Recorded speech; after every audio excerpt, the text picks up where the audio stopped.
Assalamu alaikum. So this is the part 2 of our today's lecture, lecture 14.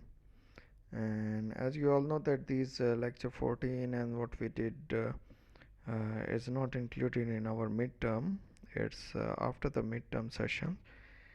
So actually this is the start of a new session called electromagnetism, and the topic which I will give you an overview is magnetism, and further detail about this electromagnetism and more topics in this we will cover after the midweek.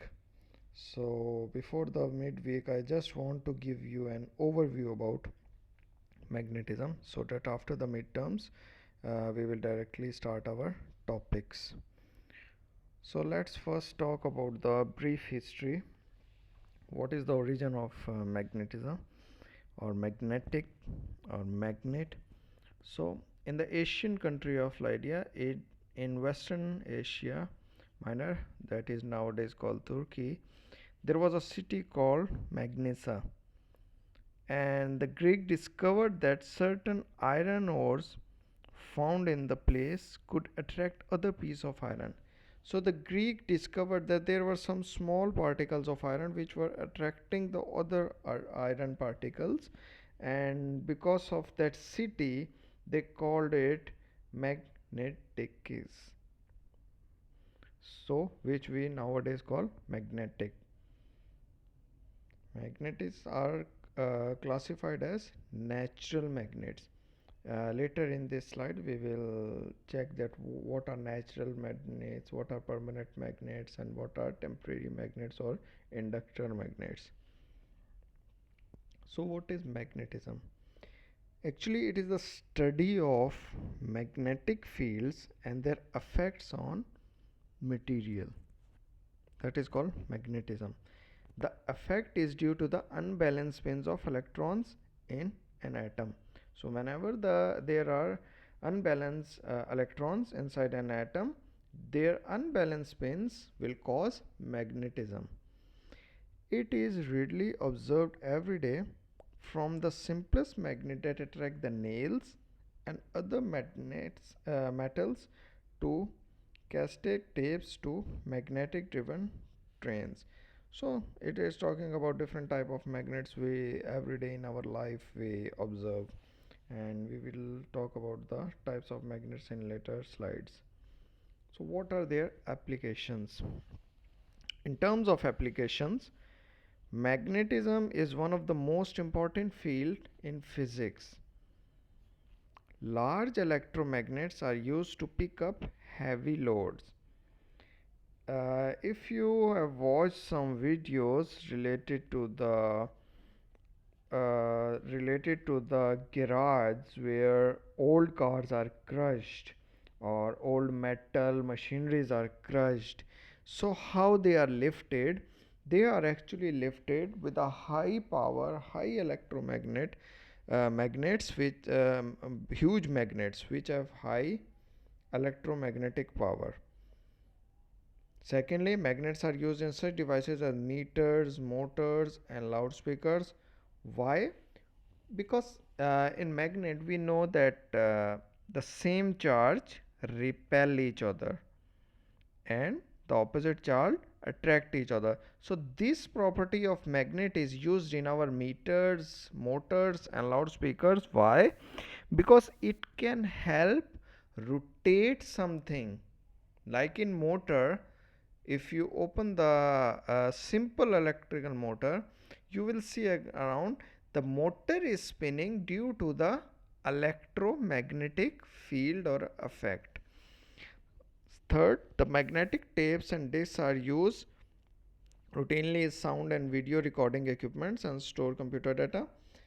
Nowadays you have USB and other channel, but if you have experience to see our hard drive or floppy drive, you can clearly see a round magnet on it. So magnet has applications in all type of electrical and electronic components or equipments.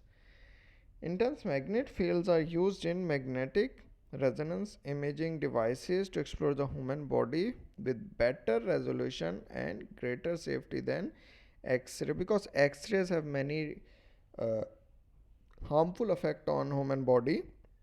So magnets are sometimes used for the medical devices, or you can say finishing the imaging that are given by MRI or other medical processes. So it is much safer also as compared to X-rays. So how it is working? It is now believed that magnetism is due to the spin of electrons within the atoms. Since the electron is a charged particle, the concept implies that magnetism is a property of a charged particle in motion.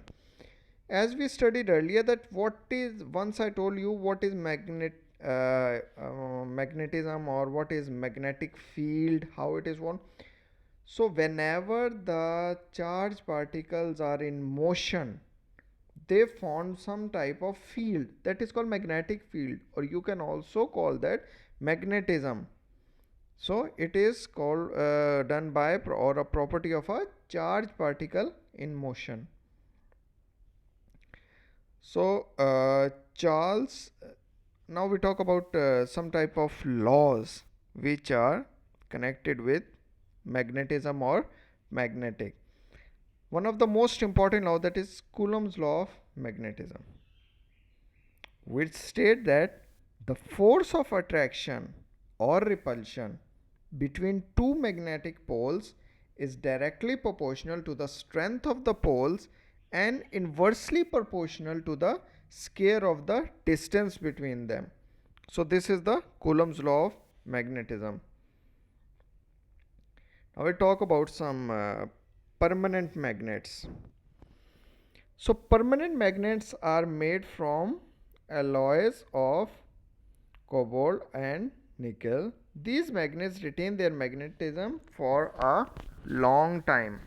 As you can see, they are not in their natural position. They are artificially, or they are specifically for application specific, they are manufactured or made, and they are known as the permanent magnet. Why? Because their magnetism lasts long.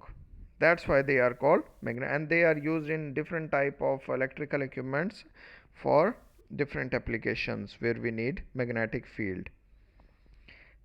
Another type of magnets are like magnets by induction, or you can say temporary magnet. How?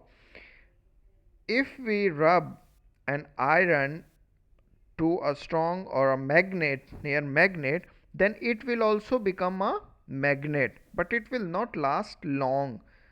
Once you remove it from the magnet, it will act like a magnet for some particular time, and after that it will lose its magnetism. So this type of magnets are called magnets by induction.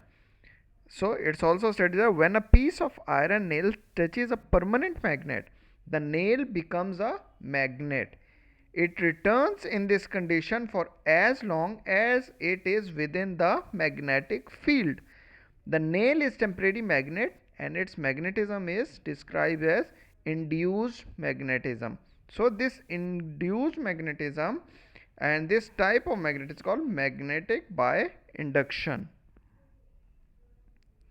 So this was a bit introduction about what are magnets and how magnetism is formed, what are their applications, and later in this session we will talk about the magnetic fields, electrical and magnetic field, their properties, and we will also do some numericals in the future, but all this we will do after the midterm week. So thank you for today's lecture.